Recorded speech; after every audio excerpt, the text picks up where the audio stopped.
Hola, aquí el Dr. San Agustín. En este vídeo voy a hablar del lupus eritematoso sistémico. ¿Y qué es el lupus eritematoso sistémico? Es una enfermedad crónica, inflamatoria y autoinmune que, como el término sistémico indica, puede afectar a cualquier órgano o tejido. El término eritematoso nos dice que uno de los tejidos que está afectado es la piel. Y lupus significa lobo en latín. Se empezó a utilizar porque la forma del enrojecimiento facial a los médicos les recordaba el pelaje de la cara del lobo. Teniendo en cuenta que se clasifica dentro de las enfermedades reumatológicas, podemos deducir que también estará afectado el sistema locomotor, concretamente las articulaciones, y podremos encontrar artritis y artralgias. Este razonamiento nos sirve para recordar que las manifestaciones clínicas que se ven con más frecuencia son las de la piel y mucosas junto a la afectación articular. Y así sucesivamente podremos encontrar afectación de otros órganos como el sistema cardiovascular, pulmonar, renal y otros que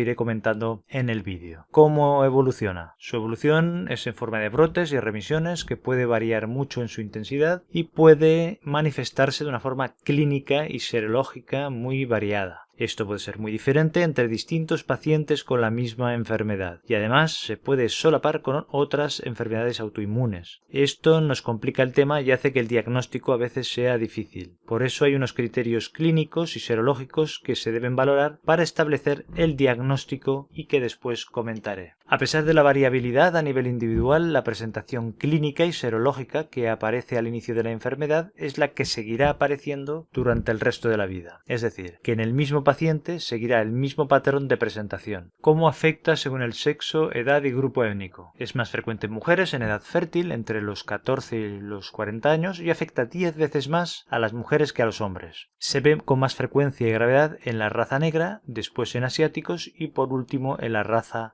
blanca. Por cierto, antes de seguir, recuerda suscribirte y hacer clic en la campanita para recibir las notificaciones de los nuevos vídeos de medicina. ¿Cuál es la causa del lupus eritematoso sistémico? No se conoce exactamente, pero hay unos factores genéticos y ambientales que interaccionan para desarrollar una reacción autoinmune que desencadenará la enfermedad. Los genes hacen que la persona esté más predispuesta a desarrollar el trastorno por acción de factores ambientales. Consiste por una parte en que las células inmunes están predispuestas a valorar como extrañas células que son del propio organismo y hace menos efectiva la eliminación por parte del cuerpo de residuos de las células propias que han sido destruidas, es decir, a un defecto en los mecanismos de regulación o de depuración. Los factores ambientales que pueden precipitar la activación de los factores genéticos y que se desarrolle la enfermedad pueden ser la radiación ultravioleta de la luz del sol, el tabaquismo, virus, bacterias, fármacos como la isoniazida, hidralazina o la procainamida que pueden dar lugar a lupus inducidos por fármacos y también las hormonas sexuales como los estrógenos. Los estrógenos parece que son la causa de que las mujeres en edad fértil lo padezcan con mucha más frecuencia que los hombres. ¿Cuál es el mecanismo fisiopatológico por el que se desarrolla la enfermedad, el lupus? Los factores ambientales comentados inciden en la célula y se daña su ADN, de forma que las células sufren una muerte celular, una apoptosis. Como consecuencia, los elementos internos de la célula, tanto el citoplasma como del núcleo, ADN, histonas, proteínas, pasan al espacio extracelular e incluso al torrente circulatorio. Lo que ocurrirá es que las células plasmáticas reconocerán estas partículas como antígenos, es decir, como si fueran extrañas, y se empezarán a producir autoanticuerpos para atacarlas. Si añadimos que el organismo es menos efectivo eliminando estos autoantígenos circulantes o cuerpos apoptóticos, habrá más elementos que serán reconocidos como extraños por las células inmunes y empezarán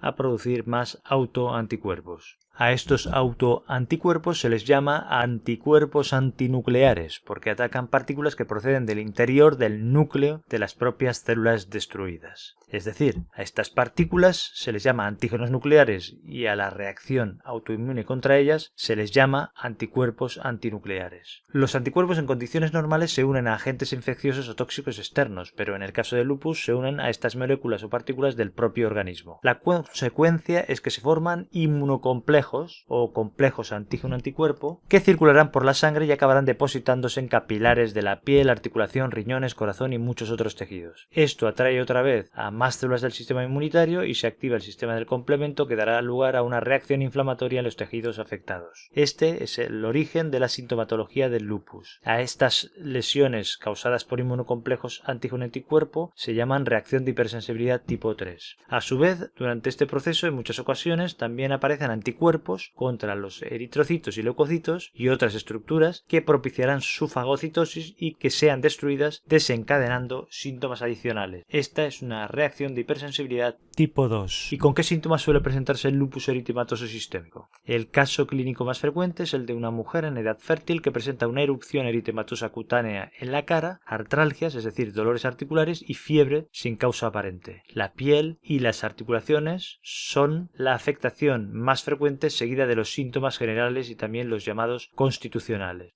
Si vamos paso a paso, nos podemos encontrar la afectación de la piel en el 90% o más de los pacientes, siendo típico el eritema malar o en alas de mariposa en un 80%. Se caracteriza por un enrojecimiento típico en las mejillas que recuerda la forma de unas alas de mariposa. Es la forma más frecuente de lupus cutáneo agudo cuando la enfermedad está activa y no dejan cicatriz. Puede haber lesiones cutáneas crónicas irreversibles como el lupus discoide, que son unas placas eritematosas en forma de disco que aparecen principalmente en cuero cabelludo y cara y pueden dejar cicatrices abultadas. El lupus cutáneo subagudo se caracteriza por áreas de piel con lesiones en forma anular policíclica, es decir, lesiones rojas en forma de anillos con bordes bien definidos que se superponen y tienen formas y tamaños variables. Un signo cutáneo muy frecuente es la fotosensibilidad, es decir, reacciones exageradas en zonas expuestas al sol. Es una característica común de las lesiones cutáneas que he comentado. La pananiculitis, que sería una afectación de la grasa subcutánea y que deja ondulaciones o depresiones en la piel, también se puede presentar. También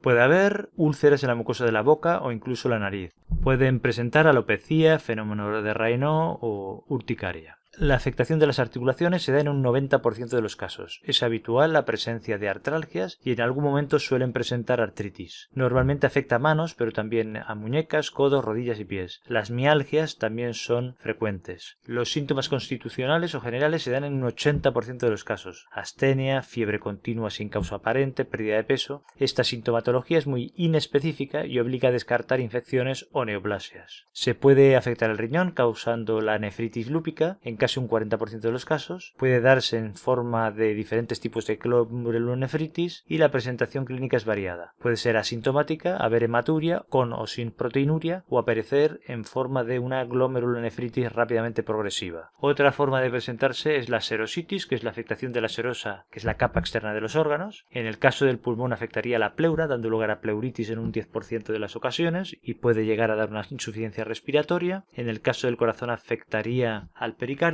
dando lugar a pericarditis en un 10% de los casos y que podría llegar a dar una insuficiencia cardíaca. En el caso del corazón también puede afectar a otras capas como el miocardio y el endocardio, dando lugar a miocarditis y endocarditis. Un caso específico es la endocarditis de Lippmann-Sachs, que se caracteriza por unas vegetaciones que aparecen a nivel de válvula mitral y están formadas por acúmulos de fibrina y células inmunes. También puede actuar a nivel del sistema nervioso, dando lugar a cefalea, neuropatías periféricas, convulsiones y psicosis. A nivel ocular puede afectar cualquier estructura del ojo. La más frecuente es la queratoconjuntivitis seca, que es consecuencia de la asociación al lupus de un síndrome de Sjögren. También puede haber otras afectaciones como vasculopatías de la retina, neuropatía óptica, epiescleritis, uveitis anterior. Puede haber afectación gastrointestinal en un 40% de los pacientes. Pueden ser debidas a infecciones víricas o bacterianas, pero también secundarias a efectos adversos de la medicación. El lupus puede afectar a cualquier parte del tracto digestivo, dando lugar a esofagitis, hepatitis lúpica, pancreatitis aguda,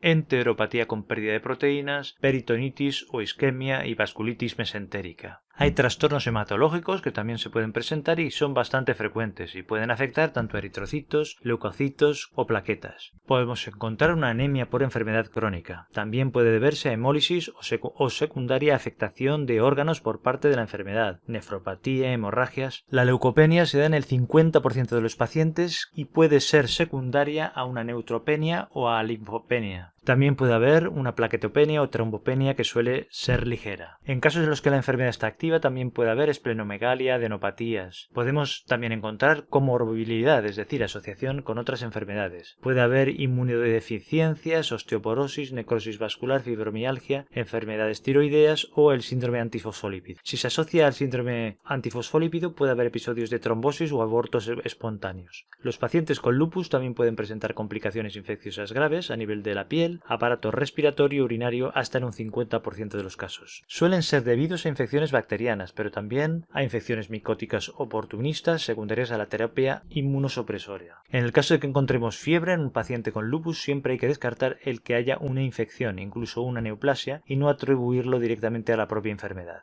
¿Qué anomalías de laboratorio podemos encontrar? Los anticuerpos antinucleares, ANA. Es una prueba muy sensible porque está presente en casi todos los pacientes, pero no es muy específica porque también se puede dar en otras enfermedades autoinmunes. Si es negativo, es raro que el paciente tenga un lupus. Los anticuerpos anti-DNA-TS, que son muy específicos del lupus y correlacionan con la severidad del lupus. Los anticuerpos anti-SM o anti-Smith, que actúan contra ribonucleoproteínas pequeñas. Los anticuerpos anti-RNP y los anticuerpos antifosfolípidos. Los anticuerpos anti-SSA, RO y anti-SSB, LA, que se asocian al síndrome Sjögren secundario y al lupus neonatal, también pueden estar presentes. Los anticuerpos antifosfolípidos no son tan específicos para el lupus y actúan contra fosfolípidos. Pueden ser de tres tipos: anticuerpos anticardiolipina, IgG e IgM, que pueden dar falsos positivos para sífilis, el anticoagulante lúpico y el anticofactor anti-beta-2 glicoproteína. Ya hemos dicho que el lupus puede desarrollar un síndrome antifosfolípido que se caracteriza por un estado de hipercoagulabilidad con trombosis venosa profunda y abortos de repetición, que ya comenté en otro vídeo. Otro hallazgo analítico en el lupus es el descenso de las fracciones C3 y C4 del complemento. ¿Cómo se hace el diagnóstico? El diagnóstico es clínico y se tienen en cuenta tanto los síntomas como los signos y los resultados del laboratorio. Para facilitar este diagnóstico se han usado unos criterios del Colegio Americano de Reumatología y desde 2012 se usan unos nuevos criterios del grupo SLICC y que tienen en cuenta los datos clínicos del laboratorio que he explicado. Se deben cumplir 4 criterios, pero ha de haber al menos uno clínico y otro inmunológico, o que haya nefritis lúpica y ANA o anti-DNA positivos. Los criterios clínicos son afectación cutánea, que puede ser alguna de las siguientes: lupus cutáneo agudo o subagudo, lupus cutáneo crónico, úlceras orales, alopecia no cicatricial, artritis de 2 o más articulaciones, serositis, nefritis, síntomas neurológicos, afectación hematológica, que puede ser alguna de las siguientes: anemia hemolítica, leucopenia menor de 4.000 mm3, linfopenia menor de 1.000 mm3 o trombopenia menor a 100.000 mm3. Los criterios inmunológicos son ANA, anti-DNA-DS,